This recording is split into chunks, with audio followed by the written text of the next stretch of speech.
Nagiinom lang tayo dito yata ng birthday ko. Ayan, mga kalaro. Dito kami ngayon. Tambay-tambay kami ng mga tropa. O yung mga hindi pa nagsusubscribe dyan, mag-subscribe na ha. Tapos pinutin mo yung notification bell button para updated kayo sa mga binablog natin.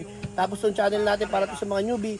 Mga 10 years newbie sa kayo mga gustong matuto at mag-upgrade sa pag-iibon. Dito kami, mga tropa. Amigo. Ngayon, no? Diba? Amigo, shoutout sa'yo. Miss ka daw next makina. Dito yung mga kalaro natin, ha? Ito yung mga kalaro natin, syempre. Si Boss Nelson Algarico. Ayan, Pasraylo po. Ayan yung alamat ng US yan. Lagi ng US Bird. Basta US Bird. Ito yun. Mamaya, usapin natin siya. Tapos, Most Wanted. Impact na line. Impact na line. Emil Dewart. Tapos ito. Pre, ex machina. Sampa kayo. Sampa. Ano mapapayo mo sa kanila?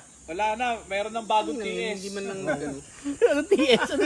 Wala na si Boss Pete, Taiwan Specialist. Wala na, may bago na daw Taiwan Specialist mamaya. Si Machete na. Papakilala na sa'yo. Tapos ito. Follower natin, kalaro, si Erwin. Erwin Katapang. Katapang. ARPQ club ko. Yan, taga Sariaya, Quezon, di ba? Yan ay mananaya ni Ex Machina. Mananaya sa ending. In 1 year, 10 kalapate. Yan, in 1 year, 10 kalapate. Wag mo na ituloy, ha? Mamaya, uling natin yan. Tapos, syempre ito, Mr. Tan. Mr. Tan, nagtatanong yung mga tropa, yung mga kalaro, kung meron pa daw, kasi nung nakaraan na Pacquiao. Naubos na. Meron pa ba daw? Marami pa. Naghahanap eh. Pati kapitbahay ko binibenta ko. Sino PPM? Sino PPM? Siyempre kami dalawa. PM nyo lang ha. Jojit Tan, saka ito, Ex Machina. Gusto nyo murang ibon na maganda, dyan kayong PM mo. Tapos ayun! Ayan, kita nyo na? Pag hindi kayo manalo, Huwag kayong magyabang. tigilan nyo na magkalapate. Esing, dalubhasa. Tuturuan ko kayo. Huwag kayo maniniwala sa mga vlogger. Sa akin lang ha. Ito. Kumuha doon. Si Katapang kumuha ka ng ibon kay Esing Dalubhasa. Mukhang ikukurus ang mga ibon ni Ex Machina. Ay, ibon mo, pag inumas mo kay Ex Machina, may pag-asa manalo. Ganon? Second overall sa third, 6 overall. Magaling si Katapang. Kumuha kay Ex Machina, nanalo kay Ex Machina, kumuha kay Esing Dalubhasa. Tingnan natin yung mangyayari. Tanong natin kay Sam Nelson, may pag-asa ba manalo yan? Meron. Meron pala eh. Ako na magtuturo maglipad sa kanya ng sistema. Ang alam kong pag-asa, nasa QC. Ang pag-asa, tubig yun. Weather bureau. Tandaan nyo, kahit sino maglipad, pag hindi marunong maggawa ng sistema, di mananalo yun. Bumili ka kahit kanino sikat. Pero pag ako nagturo sa'yo, maraming nanalo. Dalubhasa eh. Hindi yan, no? Hindi pala pag-asa pala, sa QC ka, nawasa pala yung tubig. Ayan ha. Nandito si Sir Nelson, may kwento siya tungkol sa ibon niya. Sabi nung iba, para daw manalo ka, dapat ang ibon mo mahal. Dapat bibili mo na mga 50 mil, 100,000, mga ganyan. Pero Sir Nelson, imported galing US. 300 pesos lang no sir? Bali ang yung... Walang sinabi ang bio-research. Yan, sir. Kwento na. Yung Bastin na original na kak na dinala ko dito, ang kapel yun is 300 pesos hen na binili ko sa bata. 300 pesos lang siya. Diba? So naikondisyon ko lang siya na sinabay ko sa breeding at ang nilabas ng original na Bastin na kak at ng 300 pesos na si Ezra ang naging foundation ko. Yan naman naglabas ng maraming panalo. Sa US yun sir? Sa US? Dito. Dito. Dito 300 pesos nga eh. 300 pesos. Akala ko binili mo pa sa US. Hindi. Binili ko sa bata yun. So, yung mga nagtatanong kung pure Bastin, hindi siya pure Bastin. So, ang tatay niya is, wala naman pure eh. Para sa akin, walang pure. Yes. So, bali, inbreed siya na Bastin, ikinross ko sa 300 pesos hen na binili ko sa bata. Anong taon yan sir? 1996. 1996. Grabe, mahal din 300 Pero akala pesos nila, lang. sir, baka akala nila porque 300 pesos lang yan. Kwento nyo sir, kung anong history ng 300 Yung 300 pesos hen na yun na nakondisyon ko na tapos na naging si James Porter, kilala rin ng yun. Half puti yun pero tiga Makati. Nag-PHA siya, nag-member siya ng PHA, pinatrace ko sa kanya. Yung 300 pesos hen ay pag-aari ni Ramon Cua. Which is hindi ko naman talaga kilala. Hindi ko siya kilala. So, yung ibon na yon na 300 pesos yan ay solo apari. Oh, Oo. na paano kuha ng bata? Yun ang hindi ko alam. Hindi ko alam kung sing-sing lang o kasama yung ibon. Pero yun ang sinabi sa akin, solo apari. Na 300 pesos lang ang bili ko. Kaya magaling. Oo, Bakit kaya magaling. kinuha mo, sir? Kahit naman Hindi, sino. kinuha ko siya because yung mata niya makinang. Kahit payat siya. Meaning na kahit payat siya na healthy pa rin siya. Sa mata kasi nakikita natin yung minsan yung ibon kung healthy siya o hindi. Hindi sa eyesight ba yan? Naman. Hindi ako tumitingin sa eyesight. Tinitingnan ko kung healthy yung ibon sa kinang. Sa mata. Oo, sa mata, Parang sa pag oo, nagpapa-check up ka, di ba titingnan din yung Oo. mata mo gano'n? Kasi minsan tayo pag may sakit malabo, di ba? Yung parang Doon dal yung mata natin. So sa ibon ganun din yung makinang, yun ang mga pinipili ko makinang. Kaya si Coach Sing, yung mata niya medyo iba eh. May kulay, no? Si Coach Sing, kaya... Oo, binasa. Ayaw namin natutunan tayo, ha? Ako Tingnan niyo sa mata. dati, alam ko na rin yung history ng Bastin ni Sir Nelson, pero ngayon ko lang nalaman na yung 300 pesos na hen na yon na pinari sa Bastin, solo apari pala. Solo pa rin. Pero 300 pesos galing sa bata. Kaya pala malupit, solo apari pala. May race record pala talaga. Siguro hindi siya talagang Magbabramo na ako. siguro hindi siya talaga winner pero ang sinabi sa akin solo apari. Oh, tapos, ano siya, yung pinanganak niya, ano naging...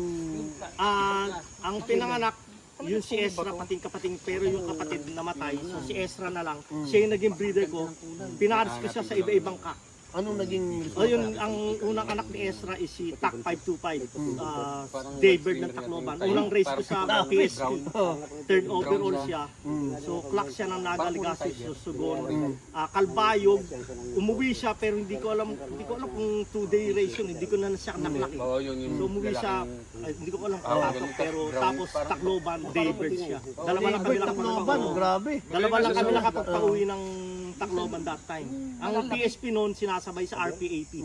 So naunang pinakawalan yung I think unang pinakawalan yung RP80 bago yung PSP. Club ni, ano yan, ni Tommy De Vera? IPA. No, PSP.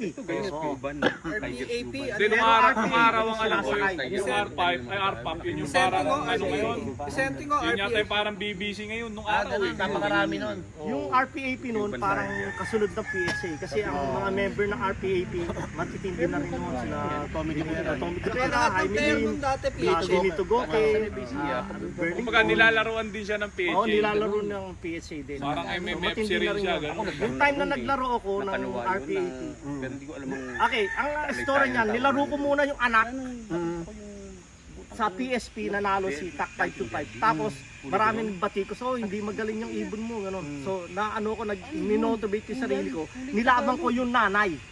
Yung nanay. Yung nanay mismo si Ezra, yung anak ng anak ng Bastin Cross sa 300 pesos, nilaban ko sa RPA. Yung nanay na mismo. Yung nanay mismo, Yung oo. kumbaga, yung anak nanalo na, Nilaban dahil ko, medyo oo. nasarasar ka pa, kinuha mo Oo. kayo yung nanay. Yung nanay mo. nilaban ko. Third overall din. Oh, doon Tapos din. ilan lang kami nakapagkalak ng kalbayog that time, pati yun yung unang-unang PMB ng Pilipinas. Oo, yung nakakwento nila. Oo, Oo. ang talagang kalaban ko sa overall sila Baby Ruth, ang mga niloload nila. 100, gano'n. Ako, 5 lang. 5. Baby Ruth. Oo, Yan ang Baby Ruth. araw. Oo. Yan yung Mang Rading, di ba? Ayun ba yun, no? Actually, 11 yung ini-entry ko.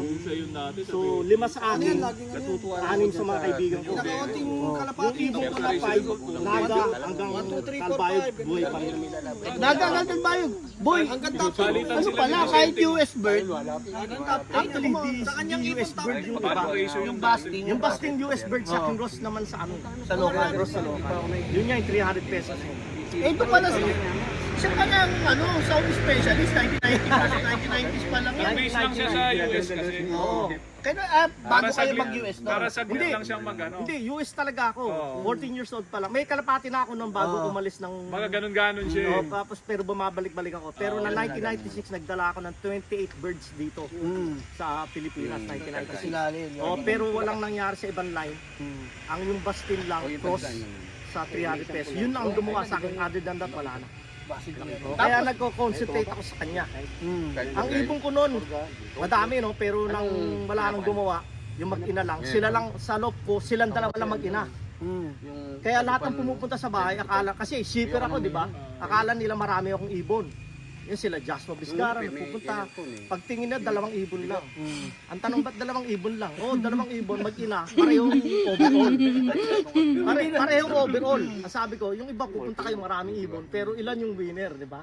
Ito, 2 lang ang ibon, 2 parehong overall, mag-ina pa. Oh, nag-overall ng third overall. Pagkatapos ano na ginawa? Pinagpares mo yung makina. Pinagpares ko yung mag-ina, pinadami ko kasi bumalik na ako ng US. Inbreed yun. Oo, bumalik na ako ng US. Pero yung mga bumibili sa, siyempre, nakilala na ako, bumibili. Yan, isa sila Rudy Tan, yung Nelson's Egg na ano, na tinatawag nila. Tapos yung iba bumibili rin sa akin, nananalo naman. Marami na nanalo. Ganun. Yung kay Jong Paswal nga, Yung parehas kay Jong ibon niya Pascual, galing. Nagparating siya ng Dan Severn na Declac. Tapos nakakuha sila kay Rene, kay Rudy Tan na Kay Rene, Bastin. Bastin. Bastin, siya rin yung kausap nila noon. Pinag-pair. Naga to Tacloban Clacker. Sunod na taon, inulit yung pairing. Naga to Tacloban Clacker uli. Jong Eh, Pascual. Naga to MacArthur Clacker naman. Hindi na kontento. MMFC naman kinana. Naga to Tacloban Clacker uli. 3 beses. Same Declac blend. yun. Clacklat! Declac. Declac. Oh, Cross sa Declac Bastin. Cross Bastin. Declac US bird. Oh, Cross sa Bastin. parehas galing Sa akin din kanya. yung binigay ko kila Jong Pascual. Oh, yun. Yun grabe yun. Naga to Tacloban, Naga to Tacloban, Naga to Yung ano nga, MacArthur. boy, Tas yung inulit. first overall ko ng PHA, yung Crying Bading, may pasok pa noon ng Declac. Oh, Declac. Hindi alam US nung iba bird. yun. Oh. Lolo yun, yung Declac. Oh, mga kalaro, yung Jansen Relax, pinakita sa akin ni Sir.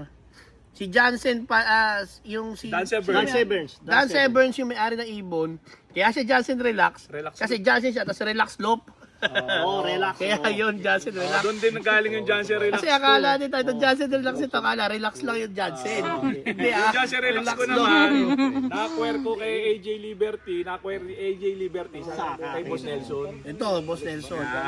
Kasi yung time yun, nagbabawas si Dan Severns kasi meron na siyang binibase sa ibon, sa throat, sa lahat-lahat kasi judge siya. Sa out of 300 birds ang tinala niya ng mga 80 birds lang.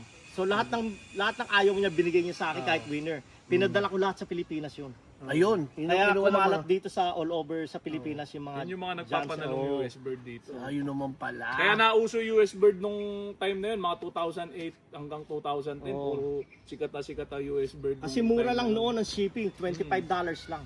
Eh ngayon, magkano na ba Eh, siya? parang nasa 150 na Oo, ata. mahal na. Mahal na shipping. Matagal pa dumating, no?